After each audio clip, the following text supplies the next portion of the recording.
kunevideo engiyenzile namhlanje ekhuluma ngayo yona lento le. Ngathi mina ke kuleyo video ngoba abantu mengabe uba waking up ubaphaphamisa abantu kumele ubasabise uyabona, so that abantu bezophaphama bese bevota responsibly, bazi ukuthi njoba next year kuyiwa kuma elections lawa ohulumeni basekhaya abantu bakwazi ukuchuza kahle balide bachabe indlela ukuthi ngo2029 iyiphi party mhlambe ayikho vele party eperfect kodwa iyiphi ethembisayo noma engconywana ngaloko ekuthiwa i-charter o freedom charter yiphi ethembisayo. So mina abantu ngibachabela kuindlela kwi-MK ngibadonsela kwi-MK ngoba kwi-MK uzokhumbula ukuthi sinoZuma and uZuma uyena umuntu okhulu overbal kakhulu ngalezi zinto zokuqiniswa kwe-military bases, uqinisa ukuthi izingane kumele zifundele i-military uma ngabe zinga-afford ukufundela leminye imisebenzi kumele ithathwe i-state ifundele i-military and futhi kumele kuqiniswe zokuphepha ezweni. So uZuma uyena umuntu ngempela okhuluma oconcern ngesecurity yezwe lase South Africa, okhuluma ngazo zonke lezi zinto ukukhandwa uyakhumbula uyena waqhamuka nendaba zo yini lo le arms deal yini lokho le arms le dangerous le. So uZuma oqhamuka nazo zonke lozo iambani Nabasho lamabhomu lawanzima lawa lamabhomu athenjwe o-Russia no-China maphi iliphi lelibhomu o-nuclear. Yes o-nuclear. Uyokhumbula ukuthi la eSouth Africa upresident oqala okhulume ngo-nuclear deals, that was Jacob Zuma, because uconcern ngeprotection ye-South Africa, uconcern ngokuthi iSouth Africa ayibe nama-weapons enough and asesigabeni sokubhekana nempi yomhlaba uyabona. So bengithi mina abantu bayayidinga ukuthi bazi ukuthi mabevota njengamanje abasavoteli ama-grant. Siphelile isikhathi sokuvotela ama-grant manje ukuthi sivotela ukuthi kukhushulwe o350 sivotela ukuthi kukhushulwe impesheni. Njengamanje umhlaba ubheke kwi-World War III, amazwe wonke ayayiprepare njengamanje ukuthi ayobhekana kanjani nezimo zempi yomhlaba ezayo. So lento le esikhuluma ngayo bafowethu ngempela ithini lento? Ithi lento siyadinga ukuthi njenge-South Africa sithi masivota sazi ukuthi we are preparing ourselves for impi enkulu ezayo. We are not just voting ukuthi sifuna imisebenzi manje we are voting for umuntu esimbonayo ukuthi ngempela umuntu lona o-military minded, umuntu owazi ukuthi izwe lidinga i-security, singashawa sidestroywe njengo-Ukraine kanje uyabona. So mawubheka njengamanje sikuleso simo, ingakho ngithi mina inkulumo njengalezi ugoga qhamuka nazo zirelevant kakhulu kulesikhathi esiphila kuzo, ngoba ngempela siyadinga ukwazi ukuthi yini uma sithatha izinqumo sizithatha ngenxa yaluphi ulwazi esinalo, ubani ocontrol umhlaba and njengoba econtrol umhlaba nje ucontrola kanjani, kwenzakalani thina njenge-South Africa kumele sisayide kubo. Bengithi ke mina ke Mabhengu, iSouth Africa isethubeni elingcono kakhulu njengoba igxamalazile lokuthi ingabi i-first target. Ngobani na? Ngoba iAmerica ine hope kwi-South Africa kanti iSouth Africa ine hope kwi-BRICS countries. So njoba iAmerica kunezinto ezincengile la eSouth Africa ezitholayo, nathi futhi siyi-South Africa kunezinto esizithole eAmerica, kuyenza ukuthi iSouth Africa ibe on the safe side when it comes to America. Ebese kuthi amazwe anjengo Brazil, amazwe anjengo India abe yi-target. Lento iwenza abe yi-target wona lawo mazwe lawo abe yi-target number 1, ngoba iSouth Africa iyadlelana ne-America. So amazwe angadlelani ne-America, amazwe anjengo India, amazwe anjengo Brazil, vele babangumnotho nalawo mazwe kakhulukazi India babangumnotho ngoba imishini eminingi yokukhanda igolide vele ise India, izinto eziningi vele zise India, so kunento abayibangayo.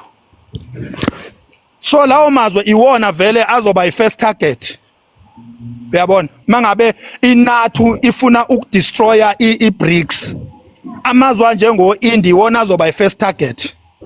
And then thina we are on the safe side ngoba ngapha siyi-BRICS kanye no China no Russia okushuthi asikho engozini, ngapha siyadlelana ne-America okushuthi asikho engozini, bese kuthi o-India bona abadlelani no-America, badlelana no China no Russia kuphela, so bona baba sengozini. Uma bengenayo i-nuclear bomb i-America yotargetha bona kuqala.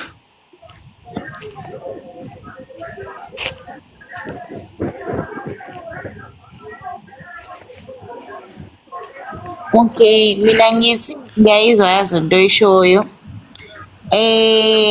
Umina ngedeni okholelwa ukuthi u-Elon Musk angenzeka kube upresident waseMelika, of which i-South Africa ila azalelwa khona. So zonke lezo zinto lezo thina mawukuthi singabantu abamnyama siqala ngayo yonke le ndaba yepolitiki yaphesheya, then thina izosi-affecta kanjani, isisiza kuphi?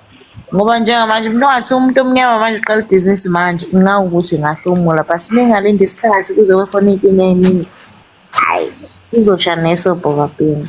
No, Mabhengu, Okay, i-problem Mabhengu ukuphendula uMax iqala la. Mina I have a problem noma mhlawumbe into engizoyibuza uMax ukuthi why are we allowing uPutin ukuthi alwe izimpi ngathi azilwe ne-West, yabo? Le concept yama-China ne-concept ye-Russia mayibuka Mabhengu i-right, it sounds fantastic, but we have a capacity. Okuyinto Max wena uyishumayela every day. We have a capacity to stand by our own. Asibahlehlisa abantu abafuna ukulwa izimpi ngathi. Masithi sifuna i-really revolution. Le ngithi mina i-EFF ngeke ilethe. I'm sorry futhi ne-MK ngeke ilethe, ne-ANC ngeke ilethe. Lento iminathi ukuthi asivumele ukuthi asingayuzi.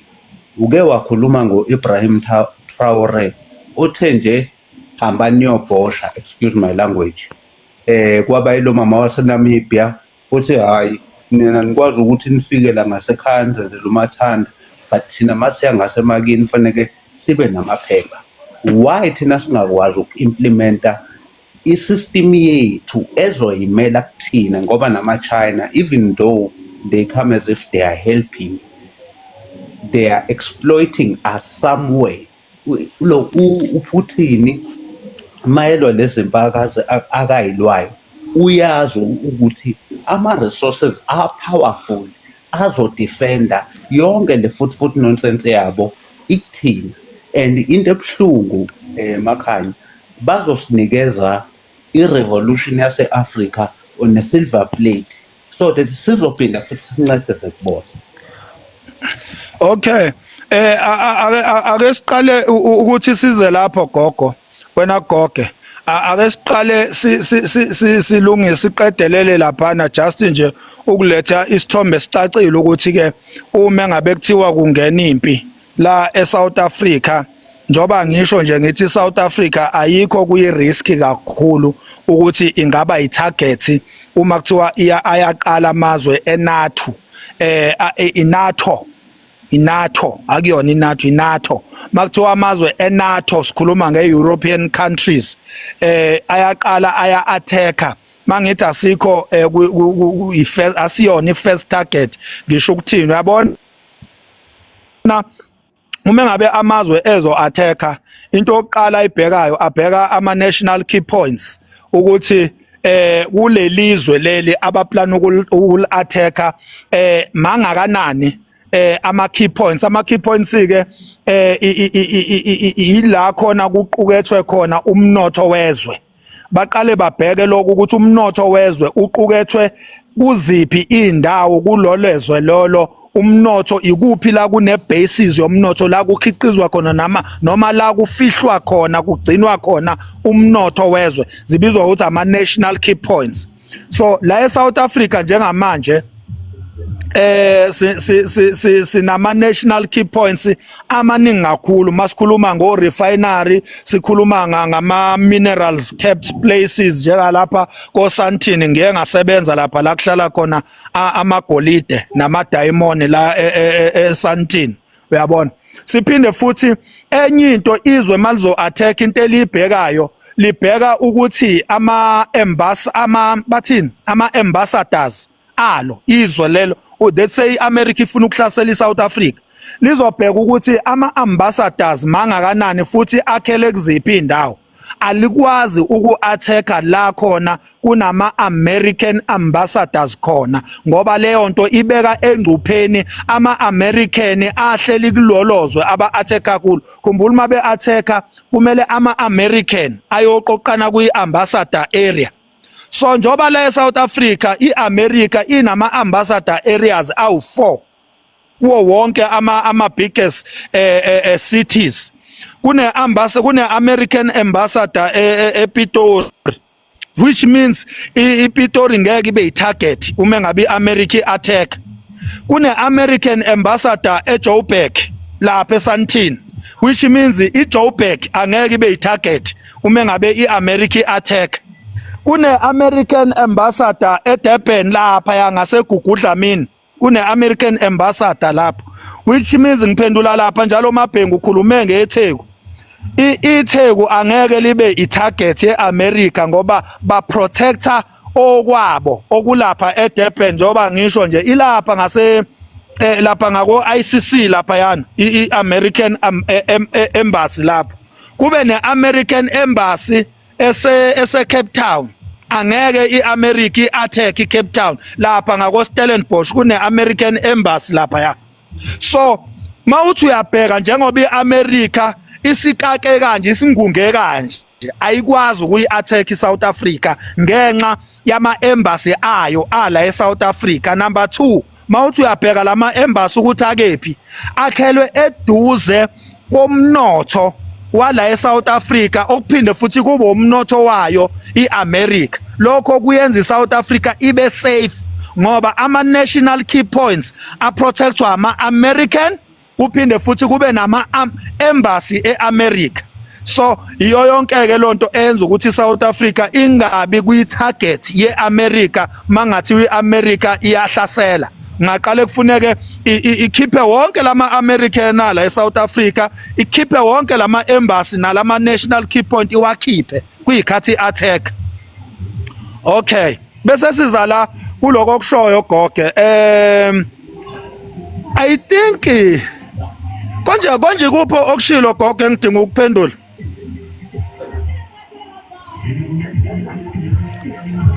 Goge Max. Yeah, so mhlawumbe lokho kunye bekuwukuthi ngicela ungiphindela lokho okushilo khona ngizokwazi ukuphendula kuko, bengifuna ukuphendula kuko. lokho ukuthi so ipolitiki izosiphendulela kanjani kulama injustices lawa.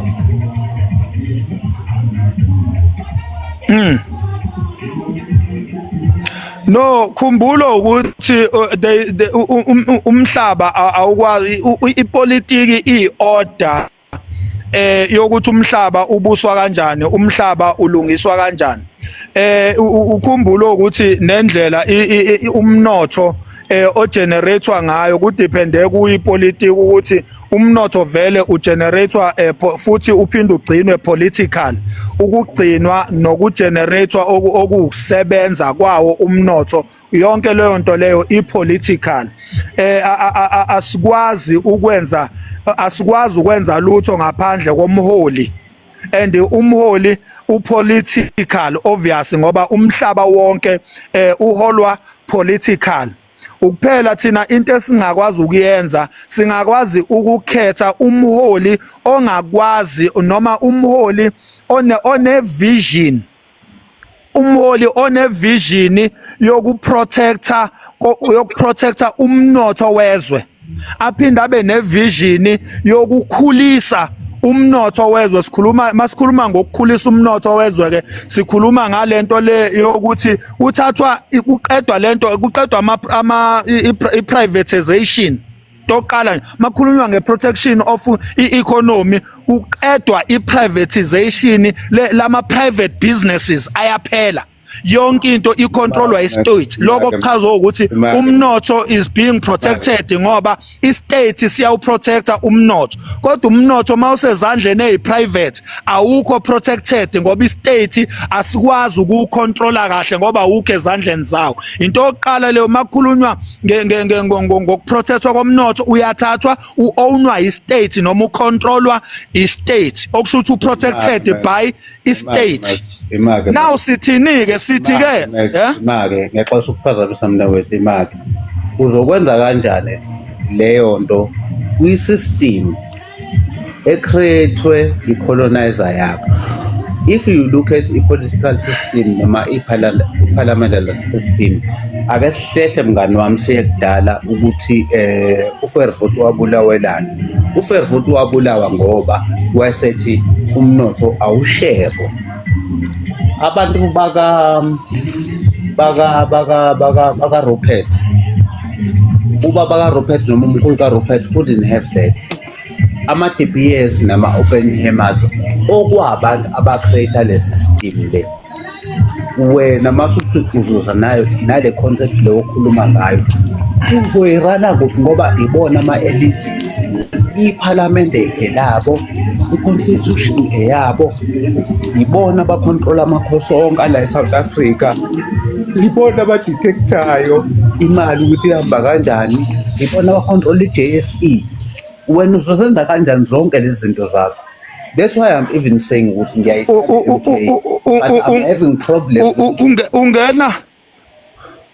Ungena lapho ke bafo uZuma ngithi into yokuqala nje uZuma athi ufuna ukuyishintsha. Ufuna ukushintsha le constitution ngoba mawukhuluma ngesystem ukhuluma kahle ngeconstitution ngoba iconstitution iyona in line with izinto ezenzakalayo. So yonke into eyenzakalayo yenziwa according to the i-constitution. So into yokuqala kumele ishintshe i-constitution ku-amendwe i-constitution zonke lezi zinto ezenza ukuthi isystem isicindezele thina njengabantu abamnyama.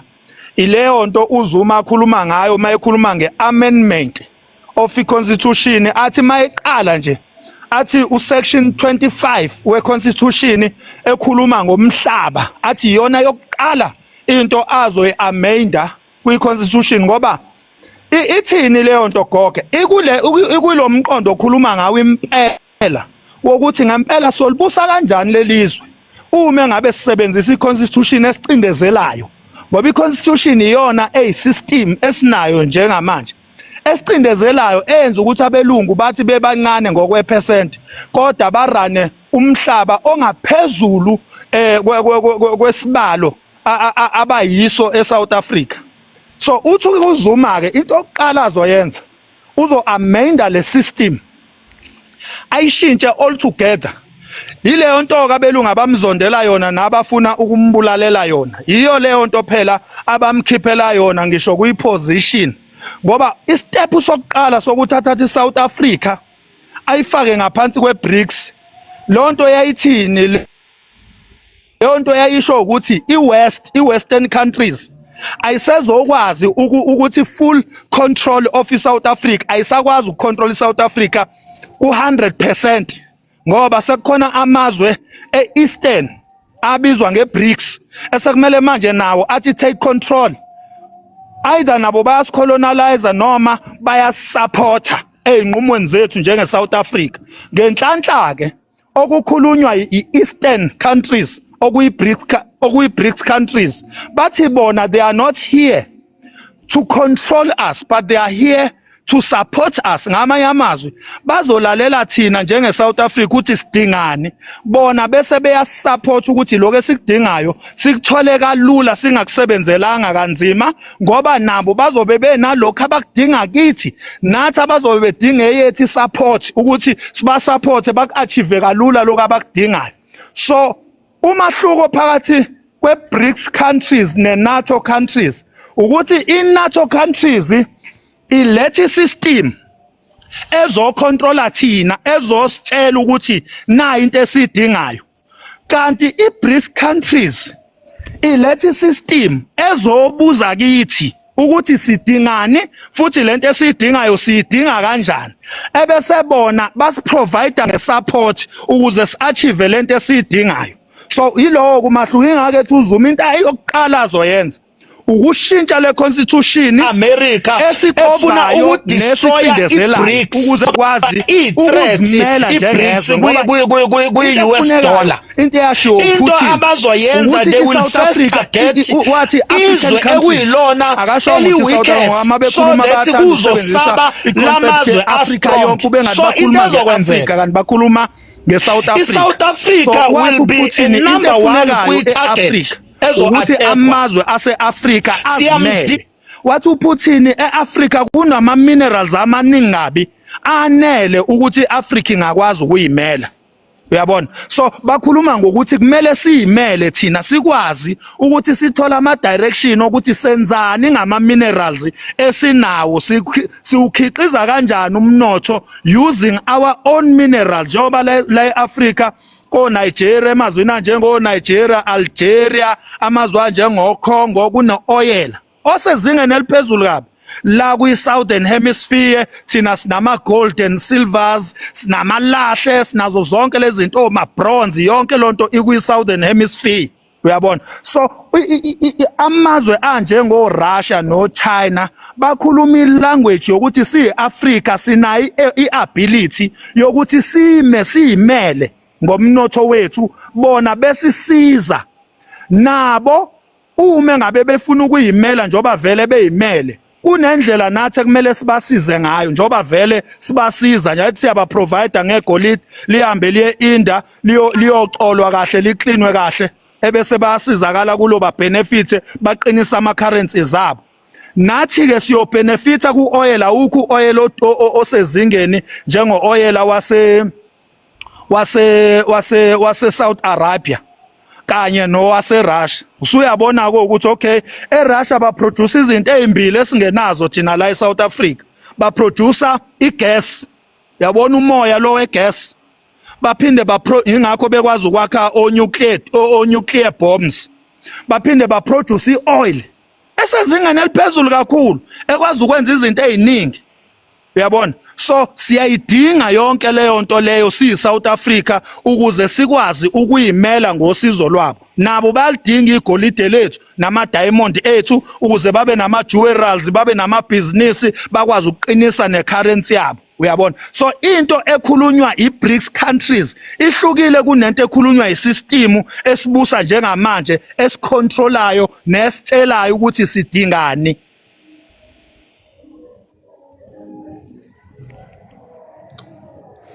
I think bamangeleka abantu uthi hawu Max wazi iBhayibheli wazi uMaskandi.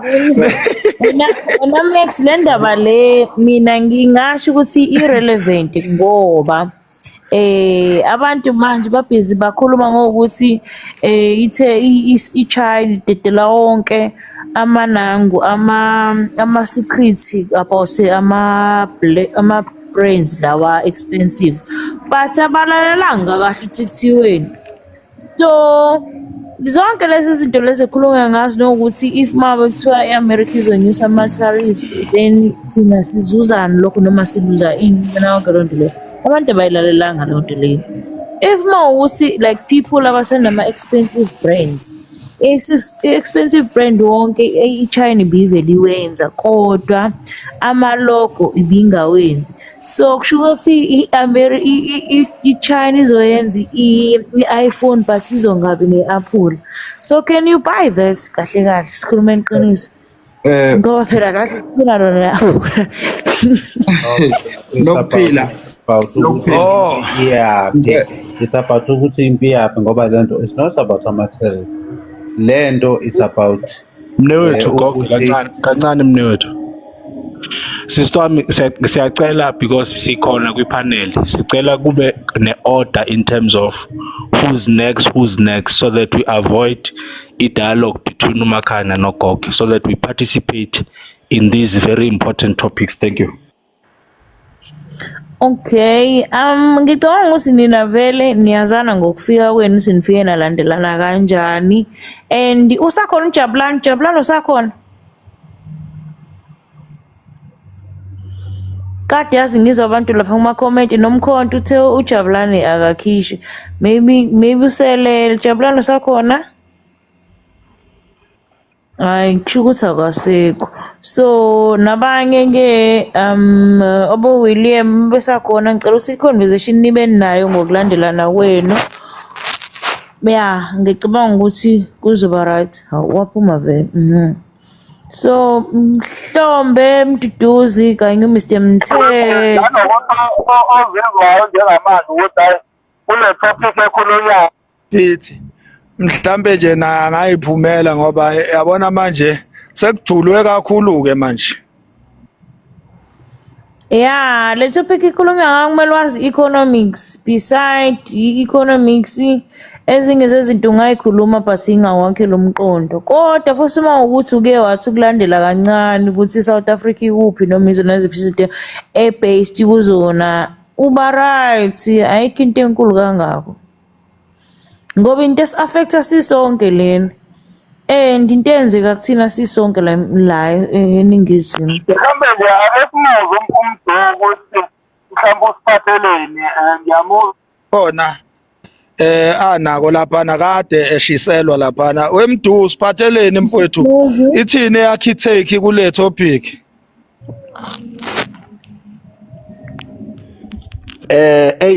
Angazi ngeke ngabona umfowethu laphana evula imic uNyamboza. Angazi noma ubefuna ukungena ngoba mhlambe maye ngivumela ngingangena noma mhlambe angingamahijack. Ngicela ungene mfethu ufike eqala ngicela ungene emva kwakho ngane kwethu ngiyabonga.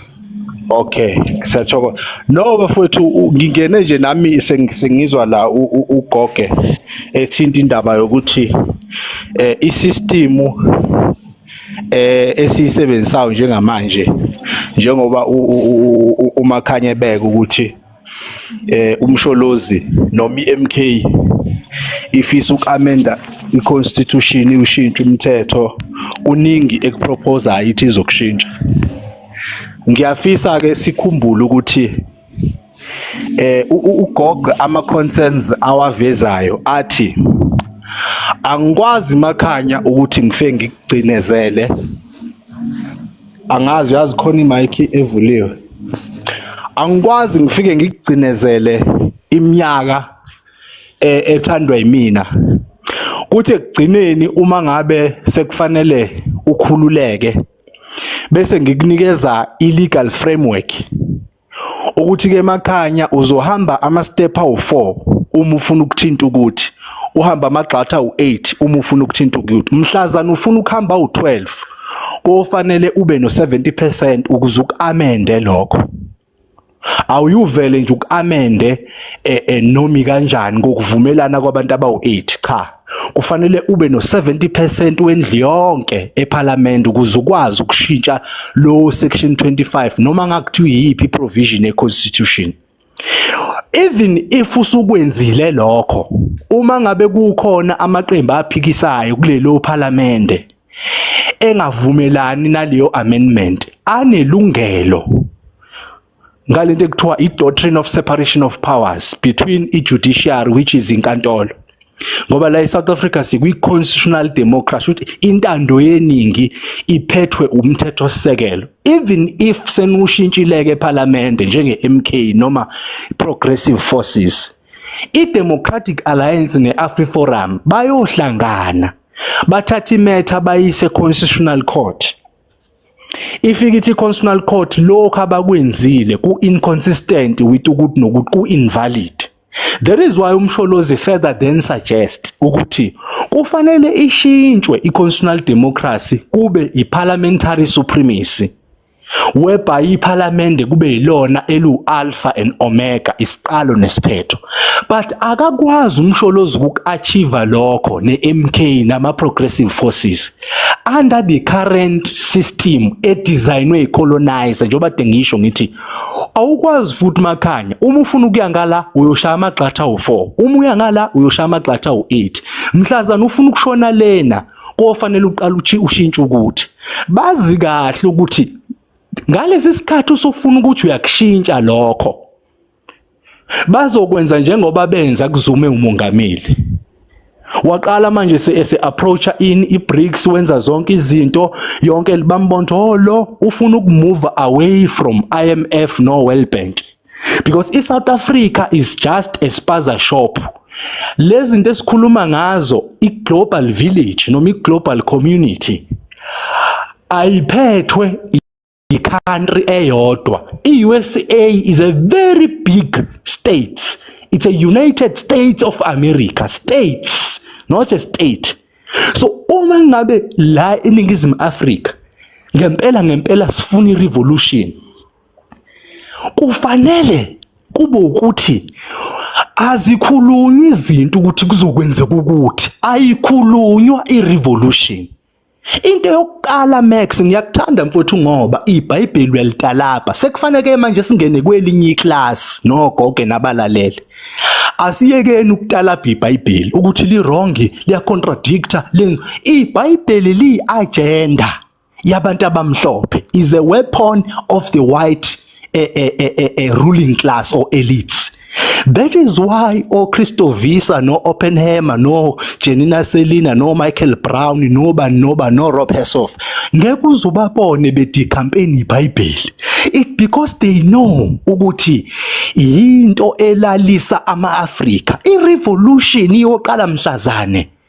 Amaqembu noma i-MK namanye ayeka ukuprioritize amasonto as into ebalekile just because bafuna ama-numbers.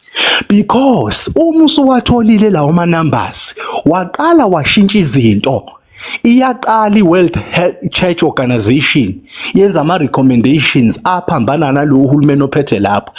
Aqala amasonto ambuke kabi uhulumeni. Kanti kufunakala kukhulunywe nje from the start ukuthi lento yama-proliferation of churches kuma-villages nakuma-townships kubantu abamnyama asisaphi because esontweni usukuyolaliswa kuyobulawa i-character of resistance, kuyobulawa i-character of being a revolutionary, kuyobulawa i-character of being a fighter, kuyobulawa i-character yokuthi ube umuntu ready for war, uyobulawa i-character yobunsizwa nobudoda, uyofaka ubu-character bobungqingili nobutabane, uyofaka ubu-character bokuthi vumela izinto ushawe ngapha ulethe esinye isidlathi. iBhayibheli carefully linarrate izinto eyisuggest ukuthi yemukela, obey the masters as slaves. There are verses akanjalo uma ngabe uresista uzocollapse. So the role of the church in this country and in Africa, that is why kwi-colonization kwakucinezelwa i-Africa post even Berlin Conference, even prior, amasonto aye akhelwe esisekelweni sokuthi kufanele kuzolaliswa indoda iyeke nje ukuba indoda ibe enye into, ibe passive on issues, ingabi proactive. So that is the fundamental role of the church as a whole or as a religious institution. Into yokuqala uma ufuna i-revolution awuvela uthathe ibhamu ungene emgaqweni uqala ulungisa ingqondo. Frank Fanon speaks even obantu biko ukuthi kunabantu abamhlophe emqondweni yabo kodwa bamnyama kwiskin sabo. That is why abantu abavotela i-IFP kunzima ukukhuluma nabo. Bangabantu abamnyama, bangamaZulu, baphatha amahawu, baphatha imkhonto ngazofunge kodwa ekugcineni ba-increase i-VAT because bamnyama ngaphandle kodwa emqondweni yabo bamhlophe, bavumelana ne-DA. So i-revolution ke South Africa izukuba khona uma sisahamba amasonto. Churches must be closed down and abantu ba-conscientizwe because awukwazi ukuya esibhedlela umuntu ephethwe i-TB bese uthona uzomqeqesha ngesibhamu esesibhedlela. into yokuqala find a solution yokuthi lo muntu uma ngimkhiphe esibhedlela ngizomphilisa kanjani kulesifa naso. Let us have a discussion Max nabanye ukuthi labafethu abafunda virology studies abangama-virologist abafunde about viruses, the medical doctors, different disciplines lawa akhuluma nge-health ikakhulukazi abahlangane badeploywe underground baye Russia beyothola uqeqesho in terms of medicine ukuthi mhlazane silithatha lelizwe through coup d'etat. Ayisebenzi lento yama-elections we-Max. Lento nje yokuthi umkhonto uyacampaigna, we will take over the country, that will never happen. Awuthi Mduduzi uqedile usungene bawayo. Ikhona nje into encane kuloka kuzoqhubeka manje. Angimvali ngenzela ukuthi aqhubeke. Okay mna. Kulokho nje Mduduzi osakukho njengamanje uyakhumbula uZuma ethatha ingane eyisa lapha eCuba ethi aziyofundisa ubudokotela. Kwagcina kuphelele ngalozo ngane ngoba wagcina ekhishiwe naye uZuma. Ngifakazela amazwi akho lawo mawukhuluma ngokufundela ihealth underground ukuthi njengamanje iAmerica isabise ngokuthi izovala ama-ARVs ivala imishanguzo ehokhiye. Kufanele ngabe njengamanje isystem seyithathe ingane yazihambisa underground zayofunda ukuthi ikhiqizwa kanjani lento iAmerica esisabisa ngayo ethi izoyivala. Kodwa namanje akenzeki lokho, qhubeka ke bafu. Exactly mnewethu kulawo maphuzu lawo because kahle lento yokuba naro noma ukubone uma ngabe usendlini upopola ungaphandle kwendlu upopola indlu ngaphakathi kodwa uyibuka kwimbobo kakhiye. Sinjalo ke la eNingizimu Afrika sizitshela ukuthi singalwa silwe against i-United States of America South Africa.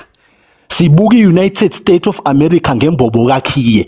Uyazi i-USA isiphethe ngani? Kunezinto ekuthiwa ama-G20, kukhona into ekuthiwa ama-AGOA, African Growth Opportunity Act, kukhona izinto ekuthiwa World Health Organization, kukhona izinto ezinkulu IMF abalona during apartheid no World Bank. Ibona baphethe system la eNingizimu Afrika. Even if usingayijoyina iBRICS, inkampani ezilisted kwi-Johannesburg Stock Exchange ezabelungu zonke. So even if we participate actively at a level of a global village with Russia nobody, we are not in charge of the economy thina as the natives of this country. So isolution ithini kulezi zinto? Let us ban the churches, but not like swashise literal. When we say ban the churches, we mean let us discourage abantu ukuthi basonte, because this thing of churching doesn't bring material solutions. That is why kuwo wonke amabandla there is an issue of poverty. There is an issue of unemployment. There is an issue of economic inequalities. Isonto becomes a motivational speaker ukuthi yabona ke emakhanya nje ubungasebenzi, lalela ngani yami ushawa isibongo, njengoba ubiza umakhanya nje akufanele, kahle wena wakwaMbeje, kahle noMbeje akusiyena ngoba ugoga kagani. It's a delaying tactics yonke leyo nto. It doesn't work because even if unasi isibongo is right, you are still unemployed. So the issue of the surname doesn't exist. Into yokuqala kufanele yenziwe, let us ban the churches, not literal ukuthi sowashisa. No, let us discourage abantu from attending churches. Let us ban the Bible because abantu abamhlophe bahlakaniphile, they know ukuthi iBhayibheli imassage, into yokusimasaja, ukulalela la wena unezwe lizayo, umuhlezi enkosini, unethemba, uNkulunkulu yokubusisa, baze benze ngisho ama gimmicks, lento yokuthi kwakhona isicebi, kwakhona noLazaro, isicebu sasingenanga ezulwini. All those explanations and stories are meant ukuthi akwenze wena ophuwa ube nethemba lokuthi hawu kodwa ngiyongena eCalvas. Akukho Calvas la oyongena kuyo.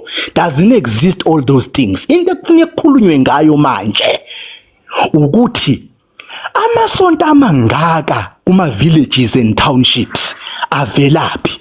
Yini abelungu bangayistress ngokwavala ngoba ama organizations nama trade union ayavalwa? Yini amasonto angavalwa? Is because kune agenda by default, indirect or direct, edlalwa abasonto. That is why in this country mhla kwahlangana amabandla, angeke ngithi nje kuhlangane iNazareth Baptist Church, uhlangane iApostoli, uhlangane amaKristu, uhlangane iZCC, uyahlangene uMasango, bathi thina njengamanje selithatha izwe, simuva nalo president, uSG uzoqhamuka kwaShembe, ubani uzoqhamuka kwabani? Let me tell you, uma bangaqala benza into enjalo bathi asugqoka ikipa la, asifune ema-ground siyowagcwalisa, akho manifesto esizoyenza, sesivele sesiyazi ukuthi sifuna ukushintsha ini, futhi abantu abala bayazi. Yila ungabona khona i-World Church Organization wadisbanda amasonto ukuthi awanga exist, because bayobe sebeprovoka ini i-economic interest yabelungu. So amasonto njengoba engakhulumi lokho, engaprovoki lutho, agcina imfundiso yani yeBhayibheli. Nezangoma revolutionary sezaphela, sekukhona izicam lezi ehambe zithi send wallet kwasha kwacima ngiyabhabhadisa kwasha, imikhuba yonke le ngeke izisisize. But isolution lele kuthanini akuhamba abantu bayofundela umthetho o revolutionary, because sidinga abameli aba more than 1000 eSouth Africa, revolutionary lawyers. Let me tell you, sengivala, uDalimpofu uzokhishwa kwi-legal practice council ngoba ungummeli oyishubisayo enkantolo ongancengi. So ama-lawyers aprovoka i-system noma ilodi noba neyinkantolo bayaxoshwa, uzostrikewa afrolic, but sisomeseka nabanye asimesekeni, kodwa uzodisciplinwa astrikewe off-roll. Sidinga odokotela abazoqeqeshwa ngoqeqesho olujulile futhi babe nayo phela i-indigenous noma i-African medicine noma i-African indigenous health system, ukuthi uma ngabe uphethwe ukuthi, uma sishisa ukuthi nokuthi sihlanganisa umkhanya kude nani ungasinda wena. Abakwazi ukushaya izulu lidume kade libalela abahlangane bayisethe leyo science sizoyidinga against abelungu. Ziphi kanti izinyanga ezikwazi kuthakatheka, hayi ukuthakatha umuntu omnyama, into ezobhomba nje isystem? Baphi labo bantu? So i-revolution ayizukwenziwa ipolitiki kuphela, it should be a community of into ehlukahlukene. Abantu abazi-force yesibhamu, abantu abazi-force yokuthi uma sebedubulekile abanye sizobalapha kanjani. Uma ngabe be-withdraw ama-ARVs nama-chronic diseases abawakhe bona o-diabetes, o-cancer nobani, sizobahila kanjani? Sizoba nayo ni-alternative ngoba sizofelwa amasosha, because ngikhuluma nje kanti ngine-HIV, uyakhuluma nje umakhanya kanti ubhizi udla amaphilisi. The minute i-USA ithi fusak, seyivala lento pharmaceutical companies ngoba vele aphethwe yibona oBill Gates noma Linda Gates.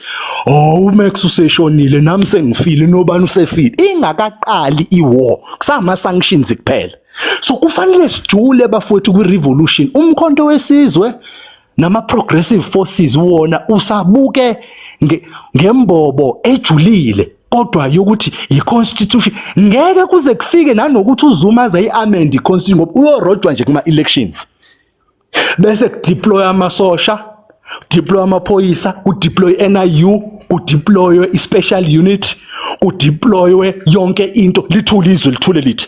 Kubuka kalo ozovusa ikhanda ashawe ngenhlamvu. Nibonile kwi-case kaCwecwe. Isakhulunywa indaba kaCwecwe manje? Cha. Yini ingasakhulunywa? Kwasuka usenzo umchunu kwa deploy state wa address abantu, kwa deploy amasosha ngakusasa kwaphela kanjalo. Ubani osakhuluma indaba kaCwecwe manje?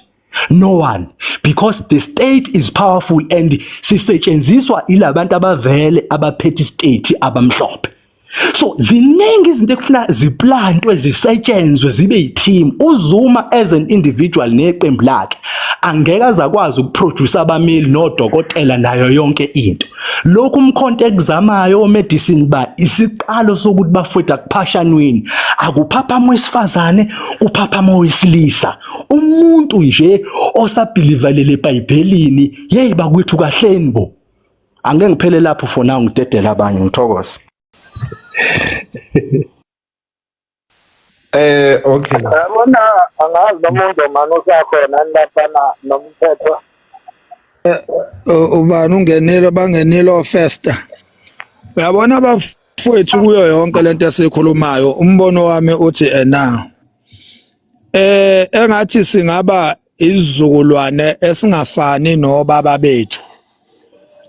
Ngoba lo mthwalo onzima kangaka esinawo njengamanje thina wokuzidecolonizer kahle kahle iqiniso ekumele singaliphiki ukuthi abelungu abazange bazocolonizer thina sinabazali abasizalayo sakhuliswa yibo bebona ukuthi lento abasikhulisa ngayo basikhulisa ngokwendlela yabelungu basikhuluma nje ngamagama ethu lawo esilungu akaze kusuke uYoung van Riebeeck azongiqamba mina ngibize ngoMaxwell akubiza wena ngo Mike kodwa kwasuka umzali wakho okuzalayo owazi kahle ukuthi leyo nto leyo yokuthi wena ubizwe ngegama lesilungu kuthiwe igama igama lani igama lesikole babazi kahle abazali bethu ukuthi leyo nto vele yafika nabelungu isupporta abelungu ifavor belungu iqhuba iagenda yabelungu babazi kahle ngoba ibona abantu abayazi kangcono iagenda yabelungu ngoba ba experience ngisho ama apartheid ba experience ukuhlukunyezwa umlungu thina abanye bethu abayi experience ngaleyo nto leyo abanye bethu bangengebe nalo ulwazi oluphelele le agenda yomlungu ngaphandle kokuthi bayifundiswe ukuthi lento kuyafika nabelungu lento kuyafika nabelungu kodwa abazali bethu babe imbewu embi abazali bethu nomkhulu bethu babe nje imbewu embi esikhulisa ngokwendlela yase western basikhulisa ngokwendlela yabelungu bene chance yokuthi emakhaya kwi-private space sabo bakwazi ukusikhulisa hayi ngendlela bona abaphila ngayo ngoba babehlukunyeziwe bona babe nechance yokusikhipha yonke lento thina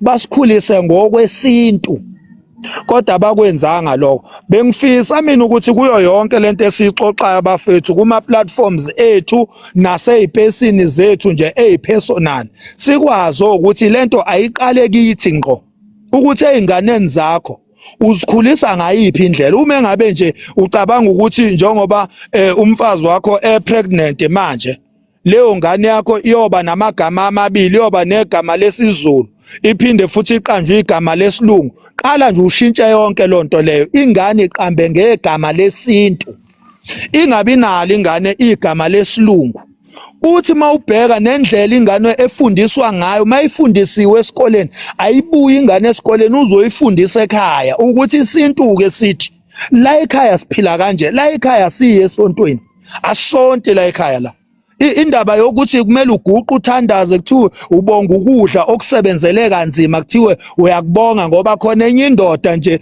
evele yakunika lokudla ubusho ukudla okuthenge ngezithukuthuku zakho uthi uvala amehlo manje ubonga enye indoda kumele yonke lonto iphuma iphele ezingqondweni zethu iphinde futhi ingangene einganeni zethu akunakudla okuthiwa before udle la kumele uvala amehlo uthi ubonga ukudla ukubonga kubani lokudla ngoba usebenzile wena ukuze uthenge lokudla izithukuthuku zakho lezi uthuluke kanzima usebenza ngomqondo wakho hayi ukuthi kunendoda eyakunika lo msebenzi wena waphuma wena ngeenergy yakho wahamba wayofesa wathola umsebenzi wasebenza bese kuthiwa vala amehlo yonke leyo colonization kumele iphume ezingqondweni zethu iyo yonke isystem leyo esikhuluma ngayo ngoba masikhuluma ngesystem iqiniso lithi isystem edangerous kakhulu isystem yasemakithi kule mizi yobaba esikhula kuyo noma esikhulisela izingane zethu kuyo le system esikhulisa ngayo izingane iyona ezokhula izihlukumeze kusasa njengoba kuhlukumezeka thina manje ake yabo nje mina ezami ingane ukumanje umama umithi la akho ngane yami mina ekuthiwe iye esontweni kuthiwa iyasonta kuthiwa iyosonta kede indaba yaleyo nto leyo uyabona because abazali bethu thina basikhulisa ukuthi kumele siye ko Sunday school siyofunda ukuthi ingqondo yethu ayilale sisuke lapho sabe siyofunda ezikoleni sifunde amaphathe eqhwagi neselesele into engenangqondo ingane ayithi mayibuye esikoleni uyibuza ingane ukuthi hey emalini engikunike yona wonge emalini and le mali oyongile uplan ukwenzani ngayo ingane ayihambi esikoleni iphethe usweet iphakethe lika sweet yodayisa uyifaka umqondo webusiness ingane isancane ithi khula ingane ikhula yazi ukuthi kumele ivule ibhizinisi noma iye university ayiko ufundela ukuqashwa kodwa iyofundela uqasha yona iyofundela uqasha iyofundela uqala ibhizinisi azange thina sikhuliswe ngaleyo ndlela so iloko nje bafowethu bengithi angiku-add ukuthi lento le ayiqale kithi ngqo ukuthi izingane zethu siyikhulisa kanjani asilikhiphe iBhayibheli kithi qala silikhiphe kithi silikhiphe emndenini yethu before nje sikhuluma indaba yamasonto ayiqale kithi lento bakwethu uyabona nje mina amaBhayibheli nginawo kodwa umsebenzi wawo ukudecolonize ukukhipha iBhayibheli emndenini wami ngiyalivula iBhayibheli ngithi uyabona lento le nansi uyabona le iBhayibheli uthi lisangene liyayiphikisa funda la ufunde la ngenzani ngalokho ngizama ukuqeda iinterest yeBhayibheli kulezi ingane nakulomfazi ayiphume lento bona lento oqala ukuthi ayithembekile nginengosi laphana ephejini likaMabhikisha la khona ngithi khona ukungathembeki kweBhayibheli kuyobe kushube kakhulu umhla ka25 Friday la khona ngiyobe ngimele nje ukungathembeki kweBhayibheli kuyobe khona ama theologian ke lapha nomhlaba ogobhozi bayobe bekhona obabusokhulu ama greatest theologian lawo abantu abalifunde ngempela iBhayibheli kodwa ngiyobaginqa phansi ngalo lapha ukuthi lento ayithembekile lento idangerous empilweni yethu njengabantu abamnyama lento ayilahlwe ngiyosho njalo nje bafowethu so lento ngempela yeBhayibheli ayilahlwe ngoba isiqalo sokuduka kwethu kube iBhayibheli before silahlekelwe umnotho before silahlekelwe umhlaba before silahlekelwe ama-values and principles of how to raise umuntu ukuthi abe successful mayisekhulile lento yonke lento ingene ngeBhayibheli so into yokuqala bafowethu asikhipheni iBhayibheli kithi silikhiphe nasemndenini yethu ebese siyalishumayela ke ukuphuma kwalo sikushumayele nje yonke indawo iBhayibheli udodwento angibambe lapho kwamanje